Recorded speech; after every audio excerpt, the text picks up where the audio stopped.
The most popular, general, serious Jack the Ripper film on YouTube is undoubtedly The Enduring Mystery of Jack the Ripper by LEMMiNO's. A lot of my viewers have been telling me that it's the best all-round introduction to the case out there and asked that I put it under the scrutiny of the House of Lechmere. Is it in fact any good? Is it actually accurate? Before I answer those questions, what is LEMMiNO's? The name of the channel is actually a play on Let Me Know, which I only realised when I came to make this film. My initial guess, going by his accent, was that the guy behind it was Finnish, but he seems to be Norwegian or Swedish, so I was close enough. His Jack the Ripper film has accrued an impressive 14.5 million views. He has a very popular channel and has 5.8 million subscribers. He seems to be an independent player. His channel started in 2012. Since then, he's released 171 films, which is just over one a month. In recent years, he's switched his output to long-form documentaries. In the last 4 years, he's done only 9 films. Several are quite lengthy, and clearly a lot of work is put into making them, which means they take a long time to make. They tend to be quite detailed and have high production qualities, as you'll see, and are serious. He usually investigates mysteries, the Kennedy assassination, UFOs, that sort of thing. I don't think he ever personally appears in any of his films. The usual wisdom is that to become a YouTube channel with millions of subscribers, you need to churn out films at least twice a week. Well, LEMMiNO's defies this logic. Anyway, that's enough preamble. Let's get into his film, The Enduring Mystery of Jack the Ripper. And I warn you, I'm going to be a bit pernickety here with my critique. He illustrates his films with very nice graphics and starts with Martha Tabram, which is refreshing. He isn't cutting corners by just going with the 5 so-called canonical murders. Maybe he'll mention earlier attacks as well. We'll see. And again, as I said, he's got very good graphics. He uses these excellent maps, which are based on the Ordnance Survey. I wish I knew how he did it. LEMMiNO's, I just can't get used to saying that. LEMMiNO's has depicted Martha Tabram's body being discovered on the rear external balcony of George Yard buildings. We have some pictures of George Yard buildings which were demolished about 50 years ago. It has exterior balconies on each floor at the back, which gave access to the various apartments, or flats as we call them in England. And there was an interior stairwell that gave access from the streets up to these balconies. On a half landing up this stairwell, there were toilets and wash facilities. The individual flats didn't have toilets in that period. Martha Tabram's body was found on one of those half landings in the interior stairwell, not on the exterior balcony. We can see the actual location and the washrooms in contemporary images. I've seen other people follow LEMMiNO's error in placing the body in discussions about Martha Tabram's murder, and I suspect he might be the person who's responsible for those misapprehensions. This has some bearing on how the murder is understood. The half balcony, being fully enclosed within the building, was particularly dark. A resident called Alfred Crow passed what was almost certainly Martha Tabram's body at about 3:30 a.m. and assumed it was someone sleeping rough. The alarm wasn't raised until 4:45 a.m. when another resident called John Reeves took a closer look. It also tells us that the killer was comfortable operating in a very dark environment. On the balcony, it would have been much lighter even in the middle of the night. On to the murder of Polly Nichols. We can see from the time on the top of the screen that he accepts the earlier time of 3:40 for when Lechmere and Paul were together by the body, which we could argue over, but it isn't actually that big a deal. I almost didn't notice this. Although he doesn't say it, you can see at the top that LEMMiNO's gives Mary Ann Nichols' time of death as 3:30. This is based on the estimate of the examining doctor, Dr. Llewellyn, that the time of death occurred around 30 minutes prior to his inspection of the body.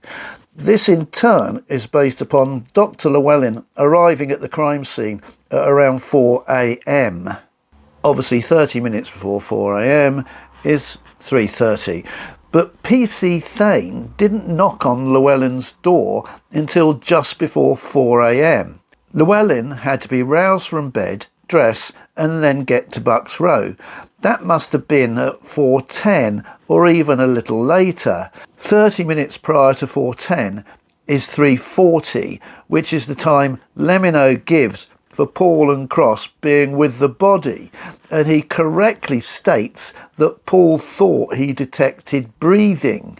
This puts the time, as estimated by Dr. Llewellyn, pretty much exactly at the moment just before Robert Paul saw Charles Cross, or Charles Lechmere as we should really call him, alone by the body. And this is one of the key indicators of guilt against Lechmere, but he missed it. He places PC Neal as entering Bucks Row from Queen Anne Street on the northern side. I presume this is in error, and he meant to show Neal as emerging from the next road down Thomas Street. That would be in accordance with his inquest testimony. Thomas Street cuts across Bucks Row, and the usual interpretation is that he appeared from the southern side of Thomas Street after having patrolled down Whitechapel Road. There are two main reasons for this. When he described his movements, he didn't refer to the area north of Bucks Row, even though we know from another newspaper report that it was part of his beat. But also importantly, if he approached Bucks Row from the northern stretch of Thomas Street, Bucks Row would have been in his view for much longer, and he would have had more chance of seeing Paul and Lechmere walk past the bottom part of it while they were going on their way to meet PC Misen. Either way, this is quite a small matter. Then we get to the murder of Annie Chapman, and he discusses the disagreement over Chapman's time of death between the examining doctor, Dr. Baxter Phillips, who thought that it was before 4:30, and various witnesses who placed it at about 5:30 a.m. In doing this, he places the witness John Richardson too far forward on steps, such that from this position, Annie Chapman's body, lying in the yard to his left, would have been unmistakable. Then he uncritically accepts Elizabeth Long's timing for supposedly seeing Annie Chapman in the street at 5:30, even though the coroner thought she was mistaken by 15 minutes. And the doubts expressed by Chief Inspector Swanson in an internal Scotland Yard report about the testimony of Richardson and Long are not mentioned. LEMMiNO also quoted the coroner as saying the coldness of the morning and the great loss of blood had skewed Baxter Phillips's opinion, which was largely based on the warmth of the body. However, this is Baxter Phillips's testimony regarding when he thought Annie Chapman had been murdered from when he examined the body, which was at about 6:30. I would say at least 2 hours and probably more, but it is right to say that it was a fairly cold morning and that the body would be more apt to cool rapidly from its having lost a greater portion of its blood.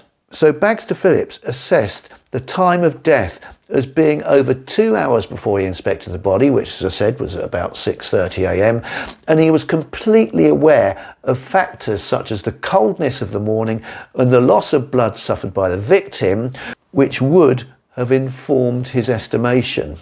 So Baxter Phillips assessed the time of death as being over 2 hours before he inspected the body, which, as I said, was at about 6:30 a.m, and he was completely aware of factors such as the coldness of the morning and the loss of blood suffered by the victim, which would have informed his estimation.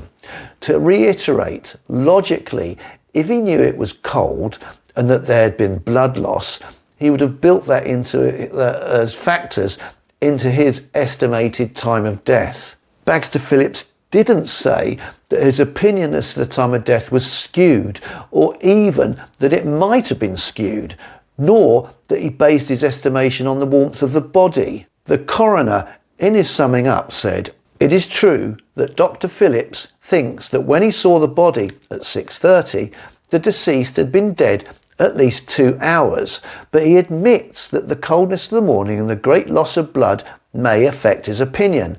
And if the evidence of the other witnesses be correct, Dr. Phillips has miscalculated the effect of those forces. So the coroner speculated that Bagster Phillips miscalculated the effects of the cold morning and the blood loss, not that he didn't build it into his 2-hour estimation.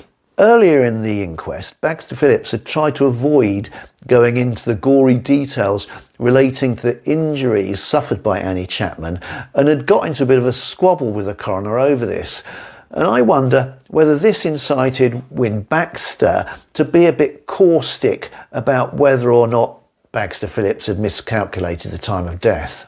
Anyway, in the way he chooses the pieces of information which he included in his film, LEMMiNO unavoidably shows bias, rather than putting all the salient facts out there and leaving it for others to ponder or theorise. Then again, he obviously can't address every point of controversy in the entire case in excruciating detail, or his film would be 5 hours long or even more.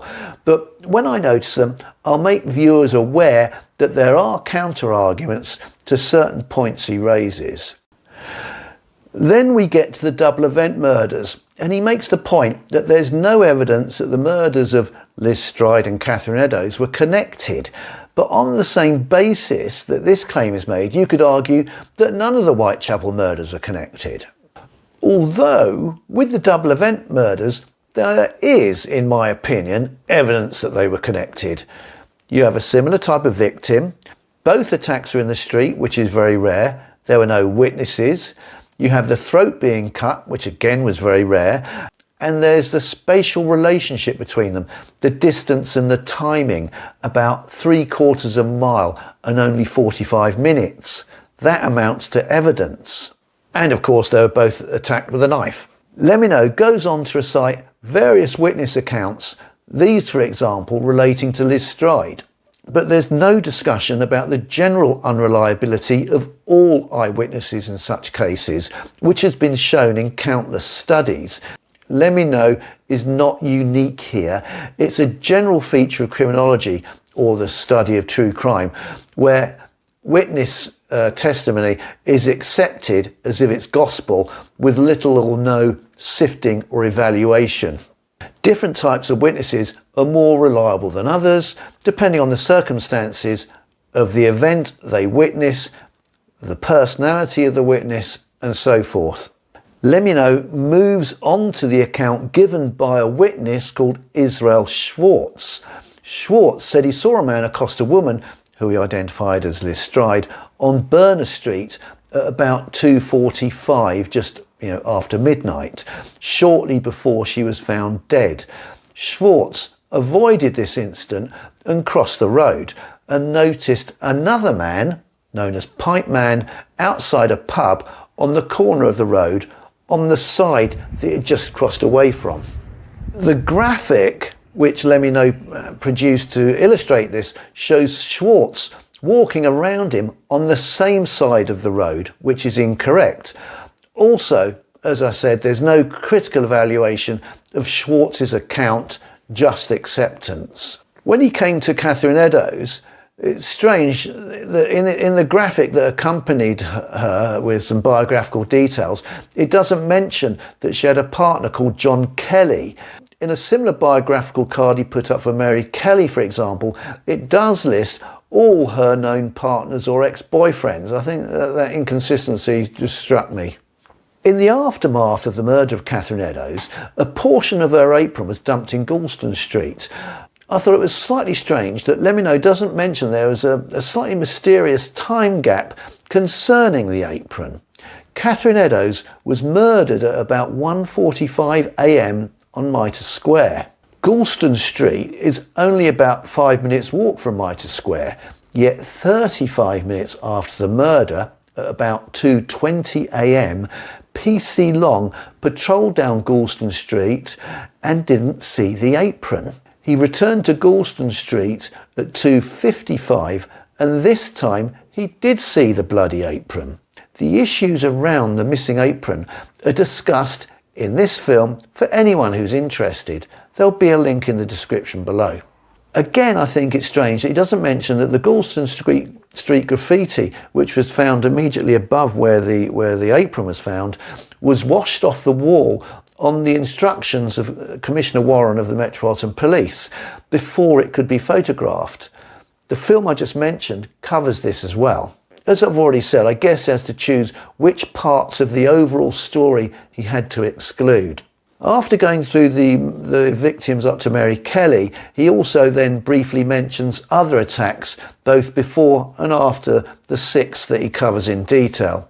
He then moves on to some characteristics which he believes the culprit might exhibit. He makes the sensible observation that the culprit must have been very familiar with the East End, but goes on to make incorrect assumptions about the days on which the murders occurred, placing them around weekends and bank holidays, suggesting this leisure time facilitated the culprit's ability to commit the crimes. On this map, he provided his information.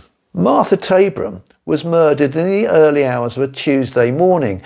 This was indeed on the night after the August bank holiday Monday, but if the culprit was a normal working man, he would have been going to work on the Tuesday. Mary Ann Nichols was murdered in the early hours of Friday morning, but this can't count as a weekend day. Annie Chapman was murdered in the early hours of Saturday morning, but in the late Victorian period, Saturday was a normal working day. Liz Stride was killed on Sunday morning. Catherine Eddowes was killed on Sunday morning. Mary Kelly was murdered at some time on a Friday morning. It took place on the day of the Lord Mayor's Parade, a big event in the City of London, but it was not a public holiday and never has been, even if some businesses chose to close and some people chose to take it as a holiday. People who don't know anything about the City of London or British public holidays often claim that the Lord Mayor Parade was recognised as a holiday, but it wasn't. The anomaly is that the double event murders of Liz Stride and Catherine Eddowes, and only the double event murders, took place on the night preceding a normal working man's day off. He then quotes from the 1988 FBI report on the Jack the Ripper case, quoting Special Agent John Douglas as saying, "He was probably talked to by the police on several occasions." I've produced a film about this FBI report, which I'll, of course, link to below.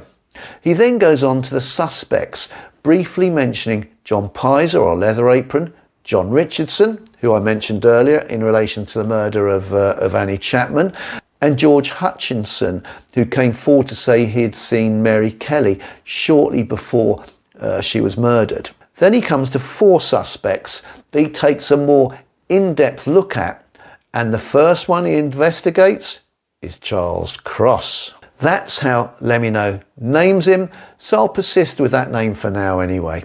He started off on firm ground by acknowledging that Charles Cross had not attracted much attention from the police, unlike Pizer, Richardson and Hutchinson, all of whom were implicitly or explicitly cleared. This segment is interesting because it starts off with Lechmere kneeling by the body. If he was guilty and was disturbed in the act by Robert Paul, then this obviously would have been his starting position when he became aware of Paul's approach. The graphic is designed to show what he would have been doing if he was guilty. If. It's interesting, this is also how the scenario was portrayed in the excellent TV documentary Missing Evidence Jack the Ripper. Yet in that instance, because the documentary was all about the proposition that Charles Lechmere might be Jack the Ripper, people who are hostile to that notion claim the Missing Evidence documentary makers were deliberately falsifying the record when all the documentary was actually doing was showing Lechmere's starting position when he noticed Paul if he was guilty. If. Strangely, not strangely. I haven't ever seen any of these same voices criticising LEMMiNO for illustrating the scene in the same way. Then we come to the name controversy, because as everyone should know by now, Charles Cross's real name was Charles Lechmere. LEMMiNO leaves open the slight possibility that Lechmere may not be identical to Charles Cross. He doesn't mention that we know from his children's school records that he moved to Doveton Street in June 1888, just before the murders started to take place. This proves that Charles Cross was actually Charles Lechmere. LEMMiNO mentions that on one occasion he was listed as Charles Cross. That was in the 1861 census when he was only 11 years old, and cannot have been responsible for the entry. The most likely respondent was his stepfather, Thomas Cross, who also falsified his own age by over 10 years so that he could biologically be Charles Lechmere's father. Lechmere's mother had bigamously married what might now be referred to as a toy boy after she had become estranged from Charles Lechmere's actual father, who was still alive. LEMMiNO pondered whether Lechmere gave the name Cross at the inquest into the death of Mary Ann Nichols out of force of habit. This can scarcely be claimed, as this was a very serious legal proceeding, and in 1888 alone he had given the name Lechmere in these official contexts: the birth of one of his daughters, her baptism, when registering his children at their new school, when registering for the electoral register for his new address, which also means he was listed as a ratepayer and for the payment of rent under his name Lechmere in 1888. Then he went into Lechmere's route to work and kind of corrected the earlier remark about murders taking place on non-working days, only then to ponder why he had murdered victims on his route to work when he wouldn't have been working. Unfortunately, this misunderstanding on LEMMiNO's part can only be based on a lack of understanding of working patterns in late Victorian England, but I won't be too hard on him for that. There's a slight error here as well. It used to be thought that in 1888 Lechmere's mother lived where he indicates, which is on Cable Street. However, a number of years ago, I forget when, I found through her second bigamous husband, through his electoral register entries, that she was still living in Mary Ann Street in 1888, which is much closer to Berners Street. This information has been around publicly since at least, I'd say, 2015. And as this film was made in 2021, it would have been available to LEMMiNO. But, again, this isn't a huge issue. Interestingly, towards the end of this suspect, the first suspect section, LEMMiNO morphs into calling him Lechmere rather than Cross, which I thought was quite interesting. LEMMiNO ends by saying, "It is difficult to believe that he was completely overlooked. Many case files have not survived, so any doubts investigators might have had could have long since disappeared." There is a police record that hasn't disappeared, dated from as late as the 19th of October 1888, that only refers to him as Cross. That tells us that he was overlooked and not properly investigated. And I'm afraid it's not unusual for police forces to overlook suspects who turn out to have been the culprit due to their own confirmation bias, prejudice, one-track minds, sheer incompetence, or heaven forbid, stupidity. In fact, it's shockingly common, and as a corollary, they often fixate on the wrong target. But to be fair, LEMMiNO's brief summary of the case against Lechmere wasn't too bad for a non-specialist in Ripper matters. The second suspect that he has investigated was Joseph Barnett, which is a little ironic, as Barnett was explicitly cleared by the police at the time, while LEMMiNO counted the unproved police investigation into Lechmere as a mark against his potential guilt. But he gives a pretty fair summary of the case against Barnett. The third suspect is Aaron Kosminski. It's not exactly surprising that he's included. LEMMiNO goes through this case again fairly well, although there's no discussion about the plausibility of a culprit being overtly mad. He does, however, highlight the lack of consensus among senior police officers over whether Kosminski or a similar Jew came under investigation. He quoted Inspector Reed, who was in charge of the Criminal Investigation Department in Whitechapel at the time, who rubbished the claims made by Sir Robert Anderson that he knew who had done it. Now we have Sir Robert Anderson saying that Jack the Ripper was a Jew. It was never suggested at the time of the murders. Anderson was a political appointee at Scotland Yard and wasn't a real policeman. The case against Kosminski is largely dependent upon his opinions. That the local investigating branch contradicted him is quite damning. LEMMiNO ascribes a possible lapse of memory on the part of various senior policemen for their basic and important biographical errors regarding Kosminski, such as believing that he died nearly 30 years before he actually did, for example. But LEMMiNO didn't question whether it's credible for such a lapse to occur if Kosminski was indeed the prime suspect to be the most notorious serial killer known to world criminological history. It doesn't stack up, does it? LEMMiNO also discussed the Shawl DNA issue and fairly accurately summed up the case against the Shawl definitively solving these murders, without him then being able to know that when the DNA evidence was submitted for scientific peer review, it basically failed. I've produced films on this and a detailed look at Kosminski. The links will be below. The fourth subject that he's chosen to discuss in detail was Francis Tumblety. LEMMiNO emphasised that Tumblety wasn't any sort of real doctor and that he gave himself the title as part of his quack confidence trickery. He mentions a dinner party Tumblety hosted in Washington, D.C., where he showed those who attended a collection of anatomical specimens that were contained in jars. What wasn't mentioned is that the reason Tumblety hosted that dinner party was to impress various army officers and Washington politicians that he was a reputable doctor, as he wanted to con his way into a lucrative contract with the Union Army during the American Civil War. He'd bought off the shelf a collection of medical specimens for show, as they were regarded as being the standard equipment for a medical specialist. The Batty Street lodger story is also mentioned in connection with Tumblety. This is one of the most persistent myths in the Ripper case. However, as I pointed out in this film, linked below, the police debunked the whole thing, so it's a non-starter. LEMMiNO then gives a slightly muddled account of Tumblety's presence in London in 1888.